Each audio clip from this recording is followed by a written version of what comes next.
Hey folks, welcome back to Checkpoint 2 for your Speaking Out project. So in the project research number 1, you've already given me your topic and you've done a little bit of background research. So now we're going to take it to the next step. Now, I want you to consider what your main idea was and what are you going to argue. That is called your claim, all right? So we're going to take a look at a couple of these. So what I want you to do is just simply go into Claim 2, or generating claims and counterclaims. Okay? Now, the very first thing that we are going to do is we are going to make claims, and then we are going to make what they call subclaims. And those are the reason that you support your claim, right? So in this box, what you're going to do is you are going to write down your argument, and then you're going to write down a counterclaim. And anytime that you see the word counter in front of something, typically that means against or opposed. So not only is it good enough when you make a speech to talk about, to support what you want to say, but you also need to brainstorm what your opponents will say and what their rebuttal will be so you can counteract those before you begin. So I want you to take a look at this resource right here that says Examples of Claims and Subclaims. Now, so before you write your own claim and subclaim, it might be helpful to kind of look and see what these are.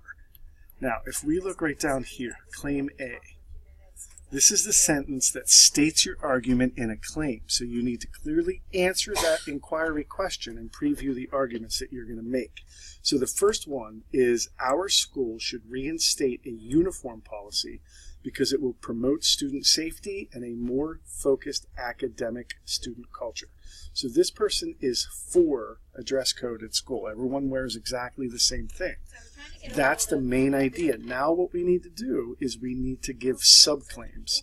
So if we come down here and we look, now these are the specific reasons. So the first thing that they say is our school needs to have a uniform policy because of major safety concerns that parents and students have highlighted in the community. So it might be people wearing trench coats in school, or it might be, baggy shorts where they can conceal guns. Well, if everyone had the same uniform, that wouldn't happen. So that is a subclaim. That's evidence, all right? Next, you might say, more importantly, our school should reinstate the uniform policy because it will give students, because it will help students adopt a more focused academic school modes. So here is another reason. So basically what you're saying is if everyone wears the same thing, they'll feel part of a big group and their behavior and their academic studies will be improved, right? Now, so what I want you to do is take a look at this. Now, so the claim is your claim is the main point that you're making, and your subclaims are the reason. So a subclaim in the first sentence of each body paragraph section of a presentation. Each subclaim should be used to prove your overall claim. Now, first of all, I despise that word prove right there. It doesn't belong anywhere in social sciences. I'm not sure why the SLP put that in there. Proof is left for mathematicians. But what we're going to do is each claim should be used to suggest or support or give evidence to an overall claim. Again, we're not going to prove anything, but what we can do is support and use evidence. So again, your main claim is what it's about.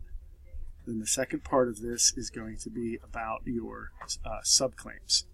And that is exactly how you go about writing this. Now, what we're going to do next is we are going to look at counterclaims. So a claim is a statement that you make. Therefore, a counterclaim is the opposite. And it's important when you give a speech or in writing that you think about what your opponents are going to say before you say it and build it in, okay? So again, what we're really thinking about is returning against or returning back. So when we write or refute a counterclaim, you use a transition word to tell the reader that you are turning against something. And then you present the reason that some disagree with your argument. So earlier we talked about school uniforms, and this person said that you should absolutely wear school uniforms.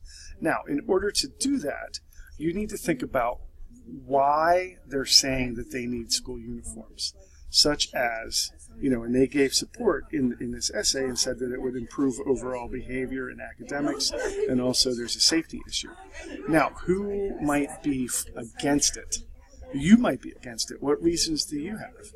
Right? So one of them might be personal expression. One of them might be individuality. You might say that your teenage years are years of discovering who you are and expressing who you are. So in that case, what you would do is you would use one of these transition words, right? And you could say, some have argued that school uniforms will improve academics.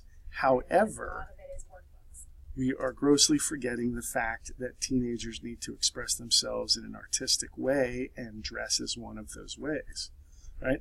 So what you're going to do is you're going to state the claim, the counterclaim that they have, and then you're going to refute that again, right? So when you do this assignment, again, what you're going to want to do is you're going to want to come in and you're going to make a claim, and then you're going to make subclaims, and then you're going to brainstorm what possible counterclaims they would have, and then think about some possible evidence that you could use to refute that. All right? So any questions, don't hesitate to reach out. Thanks. Bye.